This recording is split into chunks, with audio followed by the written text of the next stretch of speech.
2023년 4월 3일 큐티 말씀입니다. 마태복음 26장 69절로 75절입니다.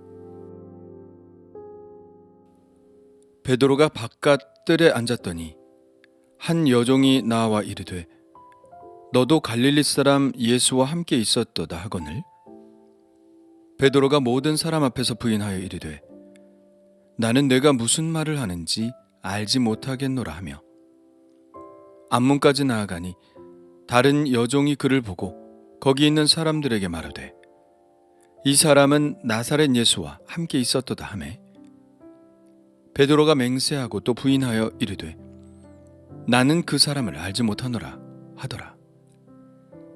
조금 후에 곁에 섰던 사람들이 나와 베드로에게 이르되 너도 진실로 그 도당이라 내 말소리가 너를 표명한다 하거늘 그가 저주하며 맹세하여 이르되 나는 그 사람을 알지 못하노라 하니 곧 달기 울더라. 이에 베드로가 예수의 말씀에 닭 울기 전에 내가 3번 나를 부인하리라 하심이 생각나서 밖에 나가서 심히 통곡하니라. 아멘.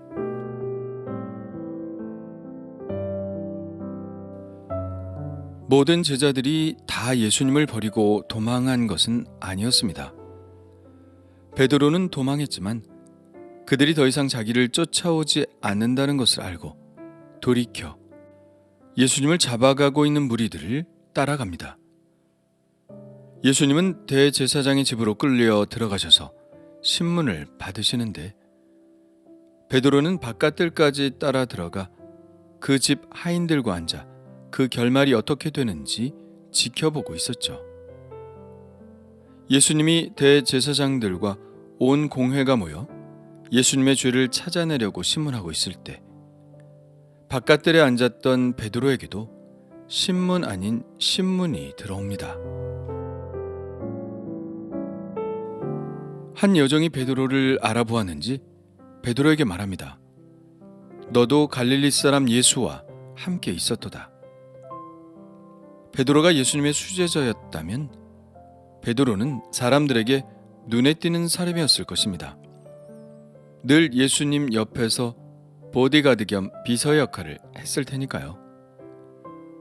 그리고 그는 나서기를 좋아하는 성격이었으니 더욱더 사람들이 쉽게 알아보았겠죠. 베드로는 지금 자신의 신분이 탄로나면 안 된다고 생각했습니다.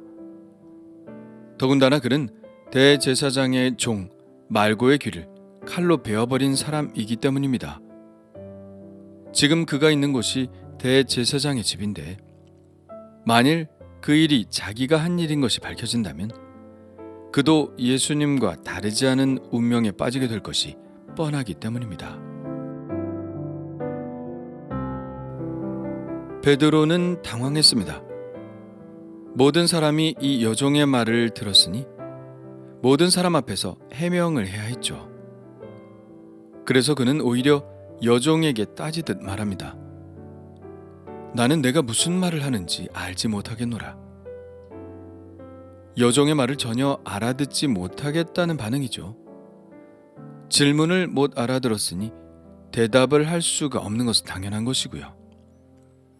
나름대로 머리를 써서 부인을 했지만 과연 그들이 그냥 넘어가 줄까요? 그러나 그는 곧 두 번째 난관에 부딪힙니다. 그는 위기감을 느꼈는지 슬그머니 그곳을 빠져나가기 위해 앞문까지 나아갔는데 다른 여종도 베드로를 보고 이번에는 사람들에게 떠버리듯 말하는 겁니다. 이 사람은 나사렛 예수와 함께 있었도다. 한 사람도 아니고 두 사람이 그러니 베드로는 덜컥 겁이 났겠죠. 그래서 그는 맹세도 하고 부인을 하면서 보다 강력하게 말합니다. 나는 그 사람을 알지 못하노라. 보통 맹세는 신빙성 없는 자신의 말을 믿게 하기 위해 쓰는 장치죠.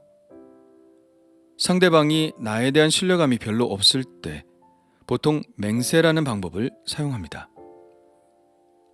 그런데 주님은 맹세에 대해서 우리에게 무엇이라고 말씀하셨나요? 도무지 맹세하지 말지니 오직 너희 말은 옳다 옳다 아니라 아니라 하라. 이에서 지나는 것은 악으로부터 나느니라. 베드로는 예수님을 부인하기 위해 주님의 말씀을 한 가지 더 어긴 꼴이 된 것이죠. 위기는 또 찾아옵니다.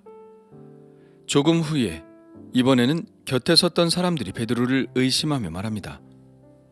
너도 진실로 그 도당이라. 내 말소리가 너를 표명한다. 베드로의 말소리가 어땠다는 것일까요? 베드로의 목소리가 특이해서 사람들이 금방 알아볼 수 있었다는 것일까요? 그것보다는 아마도 그가 사투리를 썼기 때문일 것입니다. 지금 우리나라도 지역적으로 각기 다른 억양을 가진 사투리가 존재하는 것처럼 이스라엘도 지역에 따라 사용하는 특이한 억양이 있었죠. 그 사람이 갈릴리 억양을 가졌다고 해서 꼭 예수님의 제자라는 법도 없었겠지만 일단 의심은 해볼 만한 것이었죠. 베드로는 예수님이 어떻게 되시는지 알아보기 위해 대제사장의 집 바깥 뜰까지는 따라왔지만 더 이상은 가까이 갈 수 없었고 이제는 그곳에서 벗어나야겠다는 생각밖에는 들지 않았습니다. 이번에는 자신이 그들의 의심으로부터 완전히 벗어나는 더 강력한 장치가 필요했죠. 이번에 그가 선택한 것은 저주하며 맹세하는 것입니다. 글쎄요, 여기서 말하는 저주가 어떤 성격의 것인지 정확히는 알 수 없습니다. 베드로가 그 말을 한 사람에게 욕을 퍼부었을 수도 있죠. 욕은 대부분 저주의 말이기 때문입니다. 그러나 그것이 아니라면 자기에게 저주의 맹세를 했을지도 모릅니다. 예를 들면 이스라엘 사람들이 흔히 쓰는 저주의 맹세가 있습니다. 만약 뭐뭐라면 하나님이 내게 벌 위에 벌을 내리실지로다 라는 말입니다. 이것이 바로 저주의 맹세이죠. 이것은 그냥 맹세와는 완전히 다릅니다. 자신의 운명을 걸고 하는 맹세니까요. 내가 하는 말이 거짓말이면 자기가 저주를 받아도 된다고 하는 말이니 얼마나 강력한 부인인가요? 보통 이런 저주의 맹세까지 하면 사람들은 더 이상 그를 의심하기가 쉽지 않죠. 이스라엘 사람들은 특히 말의 힘을 믿었기 때문입니다. 자기가 거짓말을 해서 자기에게 저주가 돌아갈 것을 뻔히 알면서도 거짓말을 할 리가 없다고 생각하는 것이죠. 그 저주의 맹세 때문에 사람들은 의심을 거두었을지 몰라도 베드로는 자기가 거짓말을 하고 있다는 사실을 알았습니다. 그것을 자각하게 해주는 일이 곧 일어났기 때문입니다. 베드로가 세 번째 부인을 하자마자 닭이 곧 울었던 것이죠. 닭의 울음소리는 자기가 예수님께 한 말을 생각나게 했습니다. 베드로는 어떻게 말했나요? 모두 주를 버릴지라도 나는 결코 버리지 않겠나이다 라고 했습니다. 베드로는 자기가 무슨 특별한 사람인 줄 알았나 봅니다. 모두 주를 버릴지라도 라는 말이 그것을 드러내죠. 다른 사람들은 다 그런다 해도 자기는 그러지 않을 줄 알았나 봅니다. 그런데 그런 생각이 얼마나 교만하고 어리석은 생각이었는지 드러나게 된 것이죠. 자기도 어쩔 수 없는 똑같은 사람이었던 것입니다. 그리고 닭의 울음소리는 또한 예수님이 자기에게 한 말씀을 생각나게 했습니다. 자신 있게 이야기한 베드로에게 예수님은 이렇게 말씀하셨거든요. 내가 진실로 네게 이르노니 오늘 밤 닭 울기 전에 내가 3번 나를 부인하리라. 베드로는 예수님이 이 말씀을 하셨을 때 말도 안 되는 일이라고 생각했습니다. 절대 그럴 일이 없다고 생각했죠. 그래서 예수님의 이 말씀에 반박하며 재차 말합니다. 내가 주와 함께 죽을지언정 주를 부인하지 않겠나이다. 여기서 베드로의 말하는 습관이 드러나게 되는데요. 그것은 바로 과장입니다. 이번에도 베드로는 주님을 결코 버리지 않겠다는 자신의 말을 더 강력하게 전달하기 위해 내가 주와 함께 죽을지언정이라는 과장된 표현을 썼습니다. 자신의 말이 진실이라는 것을 말하기 위해 우리가 흔히 쓰는 방식이 바로 과장인데요. 과장이 심하다는 것은 그 말이 거짓말이라는 사실만 더 강하게 드러낼 뿐이죠. 이 베드로의 과장된 표현을 듣고 예수님은 어떠셨나요? 더 이상 아무 말씀도 하지 않으셨습니다. 베드로는 과장했지만 예수님은 전혀 과장하지 않으셨죠. 당신이 말씀하신 대로 옳은 것은 옳다 하고 그른 것은 그르다고 말씀하실 뿐이었습니다. 예수님은 다시 과장해서 반박하실 필요가 없으셨죠. 그 말씀이 진실이었기 때문입니다. 달기 울자 베드로는 자신이 얼마나 허위에 가득 차 있었으며 과장된 사람이었는지 깨닫게 되었습니다. 자신의 용기가 특정한 상황에서 얼마나 아무것도 아닌 것이 되는지 깨달았습니다. 말이 강하다고 그 말이 사실이 되는 것은 아닌 것이죠. 맹세를 하고 자기를 저주하고 과장한다고 해서 그 말이 진실한 것은 아닙니다. 그런 것들은 하나도 진실의 실천에 도움이 되지 않습니다. 진실은 말이 아니라 행위가 보여주는 것이기 때문입니다. 예수님도 언젠가 자기를 의심하는 사람들에게 이렇게 말씀하신 적이 있죠.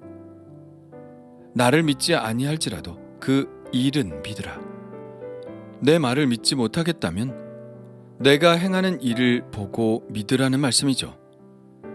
이처럼 진실은 말에 있지 않고 행함에 있는 것입니다.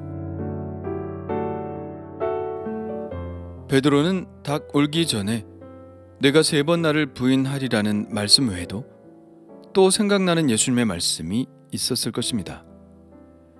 예수님이 두려움에 대해서 말씀하시면서 이런 말씀을 주신 적이 있죠. 두려워하지 말라. 너희는 많은 참새보다 귀하니라. 누구든지 사람 앞에서 나를 시인하면 나도 하늘에 계신 내 아버지 앞에서 그를 시인할 것이요. 누구든지 사람 앞에서 나를 부인하면 나도 하늘에 계신 내 아버지 앞에서 그를 부인하리라. 이 말씀까지 생각났다면 베드로는 더 이상 태어날 수 없었을 것입니다. 그는 그 즉시 대제사장의 집으로부터 빠져나와 밖에 나가서 심히 통곡할 수밖에 없었죠. 베드로의 행동이 예수님의 행동과 확연히 다름을 볼 수 있습니다. 예수님은 어렵지만 또 두렵지만 이 길을 가기 위해 겟세마네 동산에서 사생결단의 기도를 드렸습니다. 이 잔을 치우시기 위해서가 아니라 그 잔을 마시시기 위해 땀이 피가 되도록 강력한 기도를 드리셨습니다. 왜 이렇게 강력한 기도를 드리셨을까요? 그것은 이 잔을 마시는 것이 너무나 두렵기 때문만은 아니었습니다. 당신이 인간의 연약함으로 둘러싸인 존재라는 것을 아셨기 때문입니다. 하나님으로 계실 때 그분은 더 이상 강할 수 없는 존재셨지만 인간의 몸을 입고 오셨을 때는 연약함에 휩싸여 있다는 사실을 아셨죠. 그래서 주님은 겸손하게 자신의 연약함을 고백하시며 이 연약함을 이기게 해달라고 기도하셨던 것입니다. 그리고 그 기도를 마치셨을 때 예수님은 하나님의 뜻에 순종할 완전한 준비를 마치게 되셨죠. 그러나 베드로는 어떤가요? 그는 자신의 연약함을 돌아볼 기회를 갖지 않았습니다. 그저 인간적인 자신감에만 넘쳐 있었죠. 그는 모두 주를 버릴지라도 나는 결코 버리지 않겠다고 말했고 내가 주와 함께 죽을지언정 주를 부인하지 않겠다고도 말했습니다. 이 말들을 통해서 본 그는 더 이상 강할 수 없는 존재입니다. 그러나 진실은 무엇인가요? 그는 연약한 존재라는 것입니다. 언제나 시험에 들 수 있는 존재이고 조그만 위협에도 쉽게 넘어갈 수 있는 약한 존재였습니다. 그래서 주님은 그에게 시험에 들지 않게 깨어 기도하라고 말씀하신 것이죠. 그렇습니다. 베드로의 행동이 예수님과 다른 점은 자신의 연약함을 돌아보지 못하고 기도하지 않았던 것에 있었던 것이죠. 기도를 하지 않는 사람의 특징이 바로 이것입니다. 그저 자신감에 차 있습니다. 자신감이 무엇인가요? 자신을 믿는 것입니다. 이것이야말로 큰 불신앙이죠. 신앙은 자신을 믿는 것이 아니라 하나님을 믿는 것입니다. 하나님이 자신의 연약함 가운데 오셔서 그 연약함을 오히려 강하게 해 주실 수 있다는 사실을 믿고 기도하는 것입니다.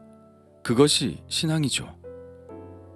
그런 의미에서 예수님은 우리에게 참된 신앙의 모범을 보여주셨고, 베드로는 우리가 범할 수 있는 우려스러운 점을 보여주었습니다.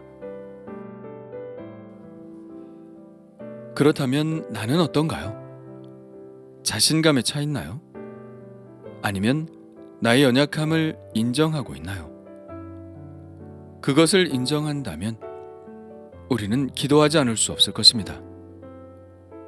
오늘도 나의 연약함을 붙들고 기도하기를 원합니다. 주님이 하셨던 겟세마네의 기도를 오늘 드리기를 원합니다.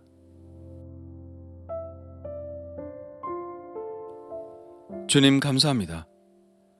주님의 겟세마네의 기도가 그저 연약한 기도인 줄만 알았습니다. 그러나 그 기도야말로 우리가 드려야 할 기도임을 알았습니다. 베드로처럼 나 자신만을 믿고 살아왔던 저를 용서하여 주옵소서. 말이 강하면 그것이 진실이 되는 것인 양 착각을 했던 것을 용서하여 주옵소서. 오직 진실은 행함으로 증명된다는 사실을 알게 하시니 감사합니다. 그 행함을 위해 강력한 기도가 필요함을 또한 알았습니다. 주님, 늘 시험에 들지 않게 기도하게 하시고 나의 연약함을 주님께 맡기며 기도하게 하옵소서. 주여, 저의 약함을 도와주시옵소서. 예수님의 이름으로 기도합니다. 아멘.